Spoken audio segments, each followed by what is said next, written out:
4টার দিকে আর কি এখানে অবস্থান করছিল। 4টার দিকে এখানে বোমাটা তারা পাইছিল, এখানে বোমাটা পাওয়া গিয়েছিল। তাই তারা তৎক্ষণাৎ মানে এখানে কোনো গাড়ি ঘোড়া থাকতে দেয় নাই। তো পরে 10টার দিকে যখন আমি এখানে উপস্থিত হই, তখন এখান থেকে যারা বোমে রিলিজ করে তারা এখান থেকে মানে অন্য জায়গায় সেফটি জায়গায় সরিয়ে নেয় সেই বোমা। তো বোমাটা আসলে ছিল কিসের ভিতরে, এদিকে দেখছেন আপনি? হ্যাঁ হ্যাঁ, দূর থেকে আমি দেখছি স্কুল থেকে ভিতরে ছিল। তা বোমাটার ওজন আনুমানিক কত কিলো হতে পারে? আনুমানিক এটা তো দূর থেকে দেখছি তো বলতে পারছি না। নিজে চোখে এখনো দেখেন না। না, তো দর্শক, আমরা এখন আসলে বোমাটা যে স্থানে রাখা হয়েছে, তো আপনাদের যদি সেই স্থানটি একটু দেখানোর চেষ্টা করি, তো আপনাদের সরাসরি একটু দেখানোর চেষ্টা করবো। পাশে নিয়ে যাচ্ছেন, তো সেই স্থানের কাছে আমরা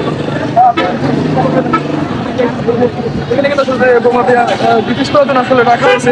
তো আমরা কিন্তু এখন ইতিমধ্যে সেই স্থানে রয়েছি এবং আমাদের পিছনে কিন্তু আসলে দর্শক রয়েছে, দেখতে পাচ্ছি সেনাবাহিনী এবং পুলিশ অনুতপ্ত হলে রয়েছে। তো বালু দিয়ে আসলে বোমাটাকে আগে করে আটকে রাখা হয়েছে এবং এখানে কিন্তু ব্রিটিশ করে একটু কাজ